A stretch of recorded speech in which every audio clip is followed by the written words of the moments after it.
Hi, my name is Suresh, Creative Graphics Kadapa.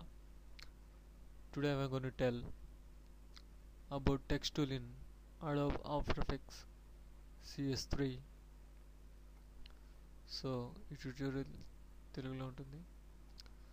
ముందుగా మనము ఈ టైమ్లైన్ ప్యానెల్లోకి వెళ్ళి రైట్ క్లిక్ చేసి న్యూలో టెక్స్ట్ని ఎంచుకోవాలి. ఇలా ఎంచుకున్నటువంటి టెక్స్ట్ ఇక్కడ మనకు ఒక రెడ్ లైన్ మార్క్గా కనపడుతుంది. ఇక్కడ నుంచి మనం టెక్స్ట్ని టైప్ చేసుకోవచ్చు.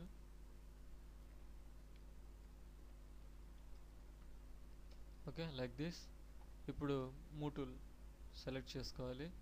సెలెక్ట్ చేసుకున్న తర్వాత కంట్రోల్ నెంబర్ కీప్యాడ్ ప్లస్ను ఉపయోగించి మనము జూమింగ్ చేసుకోవచ్చు, లేదా కంట్రోల్ షిఫ్ట్ ప్లస్ యూజ్ చేయడం వలన 5 times గ్రేటర్గా అది మనకి స్కేలింగ్ అవుతుంది. Control shift minus 5 times out scale అవుతుంది. That means decrease of scaling. So ఈ విధంగా టెక్స్ట్ రాసుకున్న తర్వాత ఈ టెక్స్ట్కి సంబంధించి మనకు విండో ఆప్షన్లో క్యారెక్టర్ అనేటువంటి ఒక డైలాగ్ బాక్స్ ఓపెన్ అవుతుంది. కంట్రోల్ 6గా దీని షార్ట్ కట్ ఉంటుంది. సో ఇక్కడ మీరు చూడొచ్చు, ఫోటోషాప్ పరిచయం అయినట్లయితే ఇది మనకు కొత్త విషయం ఏమి కాదు.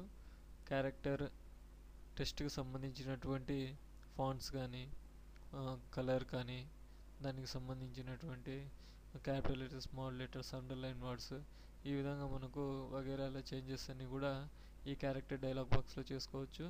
ఇక్కడ మీరు గమనించినట్లయితే పైన ఉన్నవన్నీ ఫాంట్స్. ఇక్కడ మీరు యారోస్ యూజ్ చేసి ఆ ఫాంట్స్ని మనకు నచ్చిన విధంగా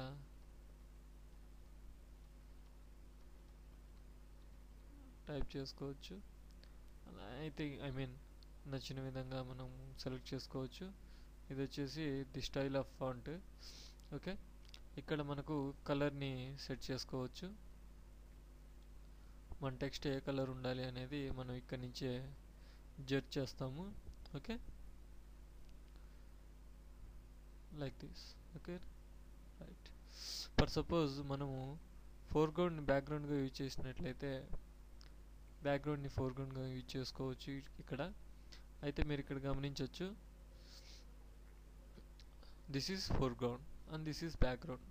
బ్యాక్గ్రౌండ్ మనకు జస్ట్ ఒక స్ట్రోక్ లెవెల్లో రావాలి అనుకుంటే ఈ విధంగా ఇక్కడ కనబడుతుందిగా మనకు స్వాప్.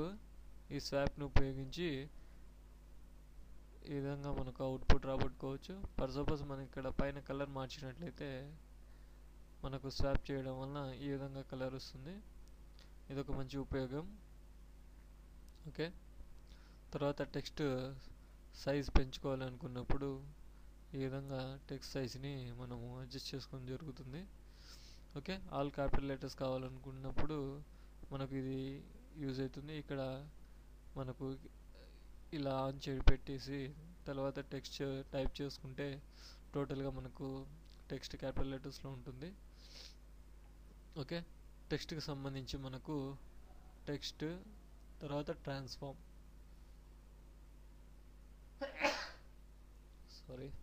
టెక్స్ట్ మరియు ట్రాన్స్ఫార్మ్ ఆప్షన్స్ ఉంటాయి. మనకు ఇందులో ప్రతిదీ కూడా యానిమేట్ చేసుకునేందుకు వీలుగా ఉంటుంది. సో ర్యాండమ్గా ట్రాన్స్ఫార్మ్ టూల్ ఉపయోగించి పొజిషన్, స్కేల్, రొటేషన్ మరియు ఒపాసిటీని యానిమేట్ చేసుకోవచ్చు. యానిమేషన్ క్లాస్లో మీకు ఇది చెప్పడం జరుగుతుంది. ఓకే, ఇక్కడ టెక్స్ట్కి సంబంధించి సోర్స్ టెక్స్ట్ అని ఉంది కదండి. ఈ సోర్స్ టెక్స్ట్ అంటే ఏం లేదు, ఇక్కడ మీకు కనబడుతున్నటువంటి ఈ టెక్స్ట్ యానిమేషన్ జరుగుతూ చేంజ్ కావాలనుకున్నప్పుడు ఈ సోర్స్ టెక్స్ట్ ఉపయోగిస్తాము. ఇది కూడా మీకు యానిమేషన్ క్లాస్లో లభిస్తుంది. ఓకే, పాత్ ఆప్షన్స్ ఇవన్నీ కూడా మనకు పాత్స్ వేసుకొని ఆ పాత్ అంబటి ఈ టెక్స్ట్ని మనం యానిమేట్ చేయాలనుకున్నప్పుడు ఇది ఎంతగానో సహకరిస్తుంది. ఈ విధంగా మనము టెక్స్ట్ని ఉపయోగించవచ్చు. సో ఇక్కడ కనపడేటువంటి 3D బాక్స్ను ఉపయోగించడం కానీ, అడ్జస్ట్మెంట్ లేయర్స్ని కానీ, బ్లర్ లెవెల్స్ని కానీ మనం ఇక్కడ ఇచ్చుకొని మనకు కావాల్సినటువంటి అవుట్పుట్ని రాబట్టుకునే విధంగా మనం ప్రయత్నం చేయవచ్చు. Right, that's all for today. Take care, practice well, good luck. Signing off, Suresh.